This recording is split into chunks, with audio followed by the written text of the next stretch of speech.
Hello, good evening. My name is Anand Krishnan and I'm today joined by my wife Radha Parvati. We have been associated with this temple for a number of years. First it was my father and mother, Shri T.A.S. Mani and my mother Kamala Mani.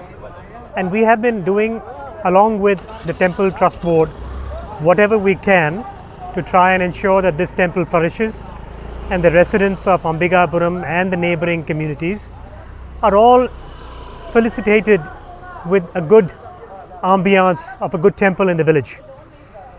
Now it's time and we are embarking upon the Kumbhabhishekam, and this is an earnest request for all. I live overseas in Dubai and New York, and it is my earnest request for people to really get associated with this temple and send in their warmest wishes and contributions as it can be.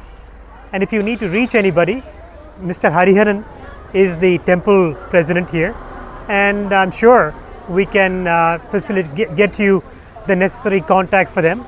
But you should come here.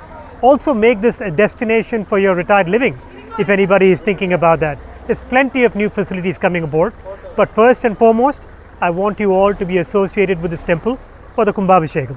Thank you very much. നമസ്കാരം, ഞാൻ സുചിത്ര. ഈ ക്ഷേത്രത്തിലെ ഒരു ഭാരവാഹിയാണ്. 29 വർഷമായി ഞാൻ അംബികാപുരത്ത് എത്തിയിട്ട്. ഇവിടെയുള്ളൊരു പ്രത്യേകത, ഞങ്ങളുടെ ക്ഷേത്രത്തിൽ നവനീത കൃഷ്ണൻ വളരെ ചെറിയൊരു ഉണ്ണിക്കണ്ണനാണ്. ഗുരുവായൂർ അമ്പലത്തിൻ്റെ ആ ഒരു രീതിയിൽ ഗുരുവായൂർ ഏകാദശിക്ക് രഥോത്സവം ബ്രഹ്മോത്സവമായിട്ട് ഞങ്ങൾ കൊണ്ടാടുന്നുണ്ട്. അതോടൊപ്പം തന്നെ നവരാത്രി നൃത്ത സംഗീതോത്സവം, ഇതെല്ലാം വളരെ വിപുലമായ രീതിയിൽ, ഭാഗവത സപ്താഹം, ഇതെല്ലാം വളരെ വിപുലമായ രീതിയിലാണ് ഈ ക്ഷേത്രത്തിൽ കൊണ്ടാടുന്നത്. ക്ഷേത്രത്തിന് പരിസരത്തുള്ള എല്ലാ കോളനിയിലുള്ള ജനങ്ങളും ജാതി മതഭേദമന്യേ ഈ ക്ഷേത്രവുമായിട്ട് ബന്ധപ്പെട്ട് കിടക്കുകയാണ്. എല്ലാവരും വളരെ സൗഹാർദ്ദത്തോടുകൂടി, സഹകരണത്തോടുകൂടിയും സ്നേഹത്തോടും കൂടി ഈ ക്ഷേത്രത്തിന് വേണ്ടിയിട്ടും ഇവിടെയുള്ള എല്ലാ സോഷ്യൽ ആക്ടിവിറ്റീസിലും എല്ലാ ചെറിയ കുട്ടികളും പങ്കാളികളാണ്. അവരെല്ലാവരും സാത്വികമായിട്ടുള്ള ഒരു സ്വഭാവ ഗുണത്തോടു കൂടി ഇവിടെ വളർന്ന് നല്ല നല്ല ജോലിയിൽ എല്ലാവരും എത്തുന്നതും ഈ ഭഗവാന്റെ ഒരു കാരുണ്യം തന്നെയാണ്. അതേപോലെ തന്നെ ശ്രീ അനന്തകൃഷ്ണൻ പറഞ്ഞ പോലെ തന്നെ ഇവിടെ ഒരുപാട് സോഷ്യൽ ആക്ടിവിറ്റീസും ഇവിടെ നടക്കുന്നുണ്ട്. അദ്ദേഹത്തിൻ്റെ TAS കമല മണി ട്രസ്റ്റിൻ്റെ ഭാഗമായിട്ട് നമ്മുടെ അംബികാപുരത്തേക്കും അതേപോലെ തന്നെ കൽപ്പാത്തി ആ ഏരിയയിലേക്കും 2 ആംബുലൻസ് വരെ ഞങ്ങൾക്ക് നൽകിയിട്ടുണ്ട്.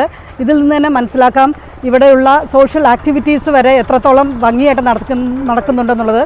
ഇനി ഞങ്ങളുടെ മഹാകുംഭാഭിഷേകം വരികയാണ്. അതിലേക്ക് എല്ലാവരും ഇവിടെ വരിക, ഭഗവാന്റെ ആശീർവാദത്തിന് പാത്രീഭൂതരാവുക. സന്തോഷം.